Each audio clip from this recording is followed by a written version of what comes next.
지난 7월부터 시작된 대한민국 국민의 일본 불매운동. 이 불매운동이 이제 3개월을 지나가고 있습니다. 현재 한일 양국에 어떤 일이 벌어지는지 찾아보았습니다. 먼저 궁금한 것은 일본 제품 불매운동으로 타격을 입었다고 발표했던 일본 맥주. 한때 국내 수입 맥주 1위를 놓치지 않았던 일본 맥주가 이제는 사실상 수입이 중단되었다고 보고 있습니다. 왜냐하면 관세청 수출입 통계에 따르면 지난 9월 일본 맥주 수입액은 무려 6,000달러, 우리 돈으로 겨우 약 700만원이라는 수익 기록을 남기며 전년 대비 99.9% 감소했다고 합니다.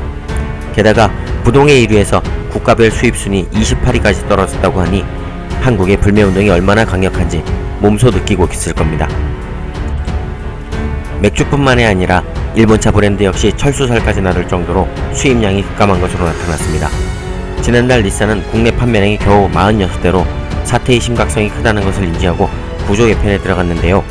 닛산뿐 아니라 렉서스, 토요타, 혼다 등 전부 50에서 80% 이상 판매량 감소로 인해 한국 시장에서 입지가 좁아졌을 뿐만 아니라 판매 실적 저조로 인한 일본 자동차 회사들의 글로벌 브랜드 가치도 급락하여 앞으로 당분간은 실적 악화가 계속될 전망이 나오고 있습니다. 마지막으로 맥주나 자동차와는 다르게 일본 국민들이 몸소 느끼고 있는 일본 여행 관광객의 감소로 인한 일본의 반응을 살펴보겠습니다. 일본 불매운동으로 인해 7월부터 일본으로의 여행 관광객이 감소하기 시작하여 8월과 9월에는 더욱 심화된 것으로 조사되었는데요.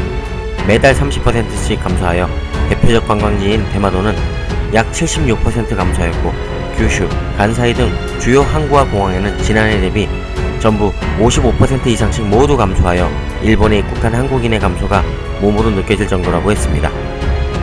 일본의 일간지인 데일리 신초는 지난 25일 한일 관계 악화로 대마도의 비명, 연간 41만 명이던 관광객이 사실상 없는 지경이라는 기사를 발표했는데요. 일본 NHK에 따르면 일본 해양정책 담당상은 스시마 시장에게 관광객 감소로 지역 경제가 고사하고 있다, 국가에서 재정 지원을 해달라는 내용의 요청서까지 받았다고 합니다.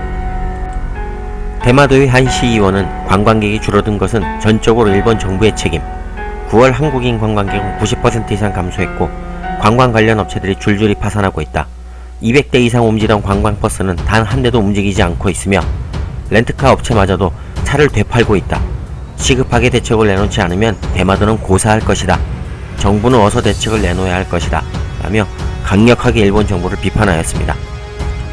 한국인의 무서움을 몸으로 느끼기 시작한 일본인들, 과연 일본 정부는 어떤 자세로 나올지 궁금합니다. 이상 만화경TV였습니다.